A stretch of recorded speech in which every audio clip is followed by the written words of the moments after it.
കർത്താവിനാൽ അനുഗ്രഹിക്കപ്പെട്ടവർ, മലങ്കര കാത്തലിക് ടിവിയുടെ സുവിശേഷത്തിൻ്റെ സദ്വാർത്ത എന്ന പ്രോഗ്രാമിൻ്റെ പുതിയൊരു എപ്പിസോഡിലേക്ക് സ്വാഗതം. ഈ ഞായറാഴ്ചത്തെ വിശുദ്ധ കുർബാന ആചരണത്തോടും വൈകുന്നേരത്തെ സന്ധ്യാപ്രാർത്ഥനയോടും കൂടെ നമ്മൾ വലിയ നോമ്പിലേക്ക് പ്രവേശിക്കുകയും സഭാപിതാക്കന്മാരുടെ വാക്കുകളിൽ പുണ്യം പൂക്കുന്ന കാലത്തേക്ക് നമ്മൾ പ്രവേശിക്കുകയും പ്രാർത്ഥനയും പരിത്യാഗവും പ്രത്യേകമായ ജീവിത രീതികളും വഴിയായി കർത്താവിനോട് ഒരു പടി കൂടി അടുത്ത് നമ്മുടെ സ്വർഗയാത്ര നമ്മൾ സുഗമമാക്കുന്നതിൻ്റെ ഇടങ്ങളാണ് നോമ്പിൻ്റെ ദിനങ്ങൾ. ഈ വലിയ നോമ്പ് കാലത്തിൻ്റെ ആദ്യത്തെ ഞായറാഴ്ചയിൽ വിശുദ്ധ യോഹന്നാൻ ശ്ലീഹായുടെ സുവിശേഷം 2-ാം അധ്യായം 1 മുതൽ 11 വരെയുള്ള തിരുവചന ഭാഗങ്ങളാണ് തിരുസഭ നമുക്ക് വിചിന്തനത്തിനായി നൽകിയിരിക്കുന്നത്. ഇപ്രകാരം നമ്മൾ ആ വാക്യങ്ങൾ വായിക്കുകയാണ്. 3-ാം ദിവസം ഗലീലയിലെ കാനായിൽ ഒരു വിവാഹ വിരുന്ന് നടന്നു. യേശുവിൻ്റെ അമ്മ അവിടെ ഉണ്ടായിരുന്നു. യേശുവും ശിഷ്യന്മാരും വിരുന്നിന് ക്ഷണിക്കപ്പെട്ടിരുന്നു. അവിടെ വീഞ്ഞു തീർന്നു പോയപ്പോൾ യേശുവിൻ്റെ അമ്മ അവരോട് പറഞ്ഞു, അവർക്ക് വീഞ്ഞില്ല. യേശു അവളോട് പറഞ്ഞു, സ്ത്രീയെ, എനിക്കും നിനക്കും എന്ത്? എൻ്റെ സമയം ഇനിയും ആയിട്ടില്ല. അവൻ്റെ അമ്മ പരിചാരകരോട് പറഞ്ഞു, അവൻ നിങ്ങളോട് പറയുന്നത് ചെയ്യൂ. യഹൂദരുടെ ശുദ്ധീകരണ കർമ്മത്തിനുള്ള വെള്ളം നിറയ്ക്കുന്ന 6 കൽഭരണികൾ അവിടെ ഉണ്ടായിരുന്നു. ഓരോന്നിലും 2-3 അളവ് കൊള്ളുമായിരുന്നു. ഭരണികളിൽ വെള്ളം നിറയ്ക്കുവിൻ എന്ന് യേശു അവരോട് കൽപ്പിച്ചു. അവർ അവയെല്ലാം വക്കോളം നിറച്ചു. ഇനി പകർന്ന കലവറക്കാരൻ്റെ അടുത്ത് കൊണ്ടുചെല്ലുവിൻ എന്ന് അവൻ പറഞ്ഞു. അവർ അപ്രകാരം ചെയ്തു. കലവറക്കാരൻ വീഞ്ഞായി മാറിയ ആ വെള്ളം രുചിച്ചു നോക്കി അത് എവിടെ നിന്നാണെന്ന് അവൻ അറിഞ്ഞില്ല. എന്നാൽ വെള്ളം കോരിയ പരിചാരകർ അറിഞ്ഞില്ല. അവൻ മണവാളിനെ വിളിച്ച് പറഞ്ഞു, എല്ലാവരും മേൽത്തരം വീഞ്ഞ് ആദ്യം വിളമ്പുന്നു, അതിഥികൾക്ക് ലഹരി പിടിച്ചു കഴിയുമ്പോൾ താഴ്ന്നു തരും. എന്നാൽ നീ നല്ല വീഞ്ഞ് ഇതുവരെയും സൂക്ഷിച്ചു വെച്ചു. യേശു തന്റെ മഹത്വം വെളിപ്പെടുത്തുന്നതിന് പ്രവർത്തിച്ച അടയാളങ്ങളുടെ ആരംഭമാണ് ഗലീലയിലെ കാനായിൽ ചെയ്ത ഈ അത്ഭുതം. അവന്റെ ശിഷ്യന്മാർ അവനെ വിശ്വസിച്ചു. സ്നേഹമുള്ളവരെ, വലിയ നോമ്പിന്റെ ആദ്യ ദിവസം ഭക്ഷണ പദാർത്ഥങ്ങളും മത്സ്യമാംസാദികൾ വർജിക്കണമെന്ന് പറഞ്ഞ് തുടങ്ങുന്ന നോമ്പിന്റെ ആദ്യ ദിവസം തന്നെ ഒരു വിരുന്നിനെ പറ്റി സുവിശേഷ ധ്യാനത്തിന് എടുക്കുകയാണ്. ഇത് നോമ്പിന്റെ അവസാനം എപ്രകാരമായിരിക്കണമെന്നും നോമ്പ് സ്വർഗീയ വിരുന്നിലുള്ള പങ്കാളിത്തമാണ്. ആ പങ്കാളിത്തത്തിന് നമ്മെ ഒരുക്കുക, ആത്മശരീരങ്ങളെ ഒരുക്കാനുള്ള ഉപാധിയാണ് നോമ്പ് എന്ന് നമ്മളെ ഉത്ബോധിപ്പിക്കുകയാണ്. വിശുദ്ധ കുർബാനയെ വിളിക്കുക സ്വർഗീയ വിരുന്ന് എന്നാണ്. കർത്താവിൻ്റെ ഉത്ഥാനത്തിലും സ്വർഗാരോഹണവും വഴിയായി സ്വർഗീയ വിരുന്നിൽ ഭാഗഭാക്കുകളായ നമ്മൾ ഈ ലോകത്തിൻ്റെതായ ഭക്ഷണ പദാർത്ഥങ്ങളിൽ വേണ്ടതായ പരിത്യാഗം വരുത്തി കർത്താവ് നമുക്കായി ഒരുക്കിയിരിക്കുന്ന സ്വർഗീയ വിരുന്നിൽ പങ്കാളികളാകണം. അതിനുള്ള ഉപാധിയാണ്, ഏറ്റവും അടുത്ത ഉപാധിയാണ് ഈ നോമ്പ് എന്ന് നമ്മളെ ഓർമ്മിപ്പിക്കാൻ വേണ്ടിയാണ് ഈ നോമ്പിൻ്റെ ആദ്യ ദിവസം തന്നെ വിരുന്നിനെ പറ്റിയുള്ള വചനഭാഗങ്ങൾ നമ്മൾ ധ്യാനിക്കും. ഈ കാനായിലെ വിവാഹ വിരുന്നിൻ്റെതായ വചനങ്ങൾ നമ്മൾ ഒരുപാട് ധ്യാനിച്ചിട്ടും വ്യാഖ്യാനിച്ചിട്ടും ഉള്ളതാണ്. അതിൻ്റെ അർത്ഥതലങ്ങളൊക്കെ നമുക്ക് അറിയാവുന്നതാണ്. ഒരുപാട് അർത്ഥങ്ങൾ ഉൾക്കൊള്ളുന്ന 11 വാക്യങ്ങൾ. ഇത് ഒരു അടയാളമാണ്. ഈ അടയാളം എന്ന വാക്ക് യോഹന്നാൻ ശ്ലീഹ യേശു ചെയ്ത അത്ഭുതങ്ങളെ സൂചിപ്പിക്കുന്നതാണ്. യോഹന്നാന്റെ സുവിശേഷത്തിൽ അത്ഭുതങ്ങളല്ല, അവയെല്ലാം അടയാളങ്ങളാണ്. ഈ 11-ാം വാക്യത്തിൽ തന്നെ ഇപ്രകാരം അതിനെപ്പറ്റി പറയുന്നുണ്ട്. യേശു തന്റെ മഹത്വം വെളിപ്പെടുത്തുന്നതിന് പ്രവർത്തിച്ച അടയാളങ്ങളുടെ ആരംഭമാണ് ഗലീലയിലെ കാനായിൽ ചെയ്ത ഈ അത്ഭുതം.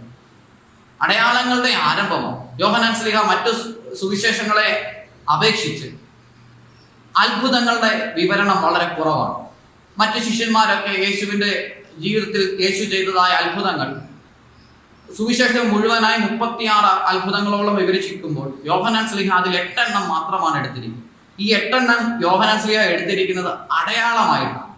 അടയാളം എന്നത് നമുക്കറിയാം. ഉദാഹരണത്തിന് ട്രാഫിക് ജംഗ്ഷനിൽ കത്തി നിൽക്കുന്ന ചുവന്ന ബൾബ്. ആ ചുവന്ന ബൾബ് ഒരു അടയാളമാണ്. അതിലംഘിച്ച് മുന്നോട്ട് പോയാൽ അപകടമാണ് എന്ന് സൂചിപ്പിക്കുന്ന അടയാളം. അതുപോലെ ഓരോ അടയാളവും അത് മറ്റൊന്നിനെ ദ്യോതിപ്പിക്കുന്നതാണ്, മറ്റൊന്നിലേക്ക് നയിക്കുന്നതാണ്. ഇവിടെ ഈ കാനായിലെ വിവാഹ വിരുന്നിൽ യേശു ചെയ്ത അത്ഭുതം വെള്ളം വീഞ്ഞാക്കിയ സംഭവം, വെള്ളത്തെ വീഞ്ഞാക്കി പകർത്തി, മേൽത്തരം വീഞ്ഞാക്കി പകർത്തിയ സംഭവം, അതൊരു അടയാളമാണ്. സ്വർഗീയ വിരുന്നിന്റെ അടയാളമാണ്. സ്വർഗീയ വിരുന്നിൽ ഉണ്ടാകുന്ന സമൃദ്ധിയുടെ അടയാളമാണ്. ഇപ്രകാരം യേശു തന്റെ മഹത്വം വെളിപ്പെടുത്തുന്നതിന് പ്രവർത്തിച്ച അടയാളം. ഈ വാക്കുകളിൽ 2-ാം അധ്യായത്തിന്റെ 1-ാം വാക്യത്തിൽ 1-ാം വാക്യം മുതലേ തന്നെ നമുക്ക് വ്യാഖ്യാനിക്കാൻ ഒരുപാട്. എല്ലാ അർത്ഥതലങ്ങളിലേക്കും നമ്മൾ കടക്കുന്നില്ല. 3-ാം ദിവസം എന്നത് സുവിശേഷത്തിൽ 3-ാം ദിവസം എന്നത് പ്രത്യേകിച്ച് യേശുവിന്റെ ഉയർപ്പുമായി ബന്ധപ്പെട്ടത്. 3-ാം ദിവസം അവൻ ഉയർത്തെഴുന്നേറ്റു എന്നത്. ഈ 3-ാം ദിവസം ഉയർത്തെഴുന്നേറ്റു എന്നതും 3-ാം ദിവസം ഉയർപ്പുമായി ബന്ധപ്പെടുത്തി ഇപ്രകാരം 3-ാം ദിവസം എന്നതിന് വളരെയധികം പ്രത്യേകതകളുണ്ട്. പിന്നീട് യേശു ശിഷ്യന്മാരും വിവാഹ വിരുന്നും ക്ഷണിക്കപ്പെട്ടിരുന്നു എന്ന് പ്രത്യേകം യോഹന്നാൻ ശ്ലീഹ എടുത്തു പറയാൻ കാരണം, ഒന്നുകിൽ യേശുവും ശിഷ്യന്മാരും ആ കുടുംബത്തോടേറെ ബന്ധപ്പെട്ടവരാണ്. പാരമ്പര്യമായി പറയുന്നു അത് മറിയത്തിന്റെ ബന്ധു വീട്ടിൽ നടന്നൊരു കല്യാണമാണ് എന്ന് പറയും, ഒരു വിവാഹ വിരുന്നാണ് എന്ന് പറയും. ആയതുകൊണ്ട് യേശുവും ശിഷ്യന്മാരും ആ ബന്ധുത്വം വെച്ച് വിളിക്കപ്പെട്ടതാവാം. രണ്ടാമതായി ക്ഷണിക്കപ്പെടാനുള്ള കാരണം യേശു ശിഷ്യന്മാരെയും ആ കുടുംബം അല്പം വില മതിച്ചതായി കാണാം. അതുകൊണ്ടാണ് യേശു ശിഷ്യന്മാരും പ്രത്യേകമായി ക്ഷണിക്കപ്പെട്ടിരുന്നു എന്നെടുത്ത് പറയും.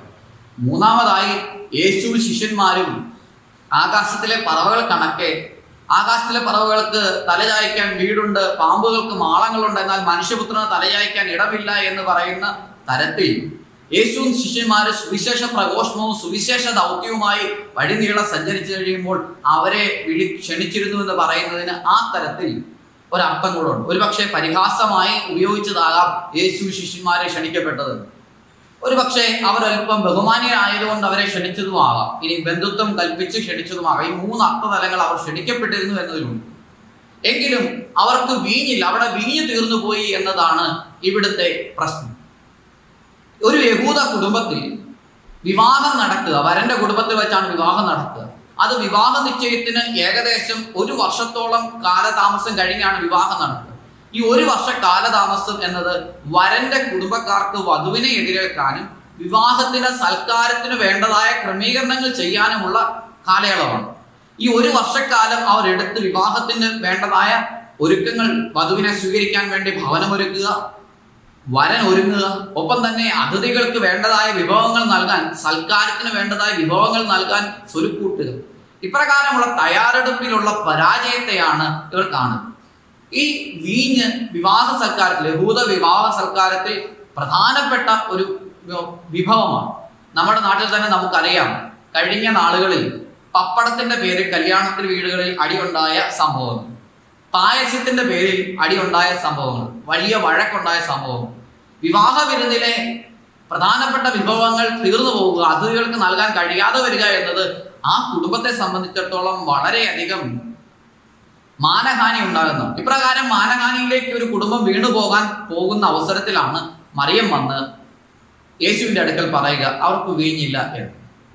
പ്രകാരം മറിയം വന്ന് യേശുവിന്റെ അടുക്കൽ പറയുന്ന മറിയത്തിന്റെ വാക്കുകൾ നമുക്ക് ഒന്നാമത്തെ ധ്യാന ചിന്തയായിട്ട് എടുക്കാം.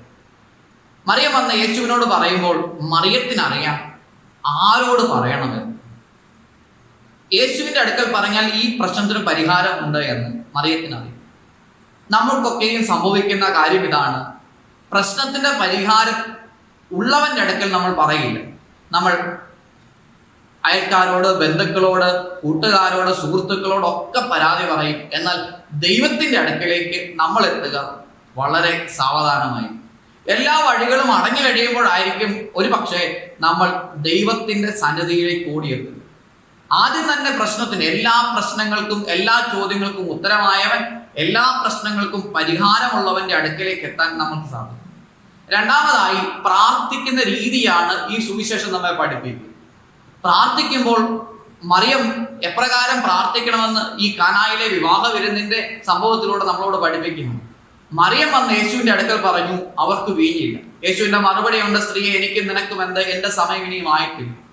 മറിയം പരിചാരകരോട് പറയുകയാണ് അവൻ പറയുന്നത് ചെയ്യുക. അതായത് മറിയത്തിന് പ്രത്യേകിച്ച് പ്ലാനും പദ്ധതിയും ഇല്ല. മറിയത്തിന്റെ പ്ലാൻ ഇവിടെ വിവാഹത്തിന്റെ വിരുന്നിൽ വീഞ്ഞു തീർന്നു പോയി എന്നുള്ളത് പ്രതിസന്ധിയാണ്, പ്രശ്നമാണ്.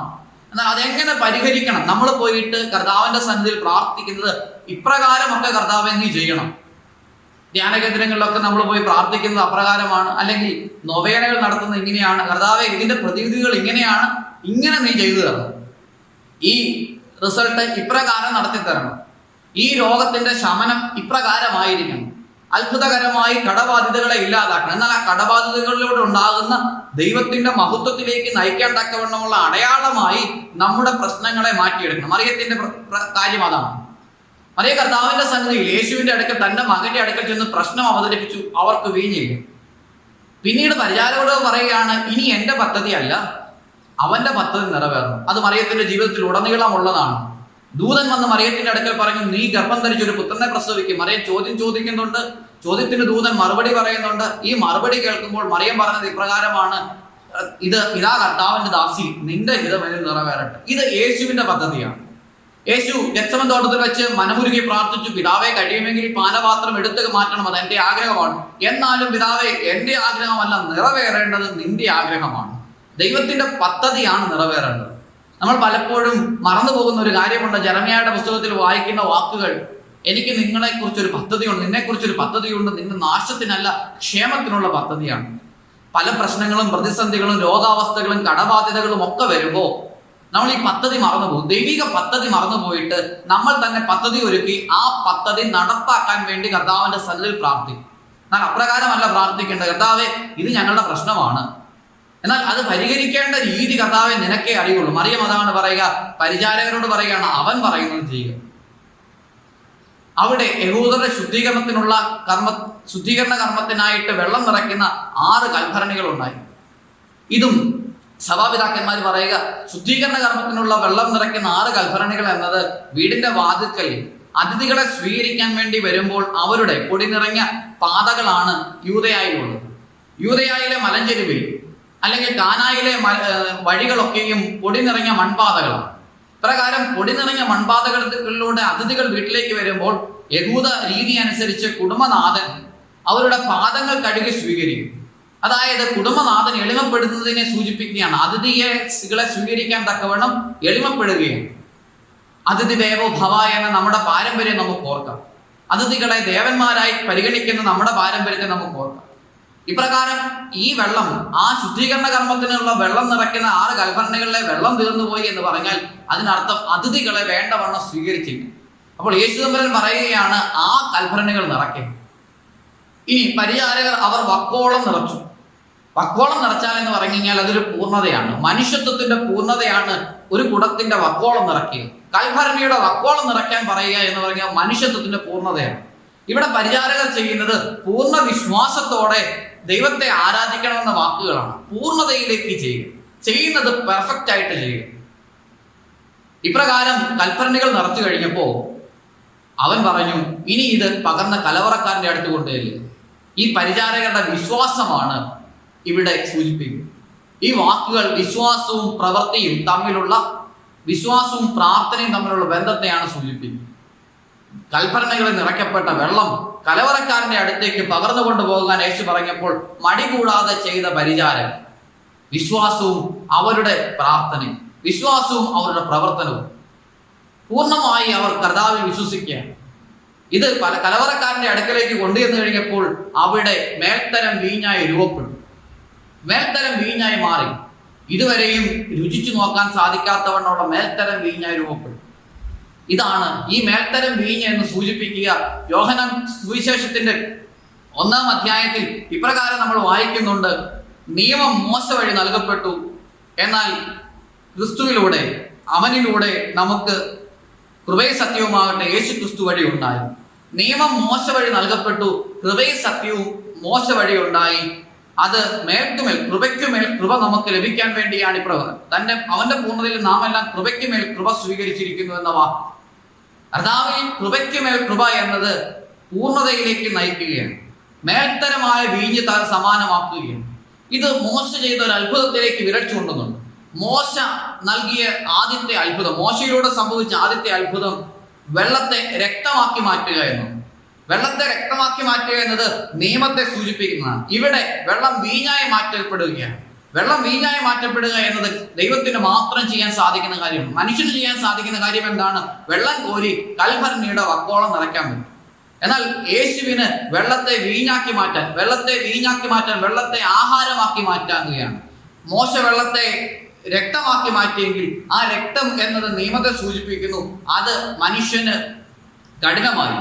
എന്നാൽ കൃപ മനുഷ്യന് കഠിനമല്ല, അവനെ സ്വർഗത്തിലേക്ക് നയിക്കുന്നതാണ്. ഇതിന്റെ അടയാളം യേശു ക്രിസ്തു തന്റെ മഹത്വം വെളിപ്പെടുത്തുന്നതിന് ചെയ്ത ആദ്യത്തെ അടയാളമാണ്.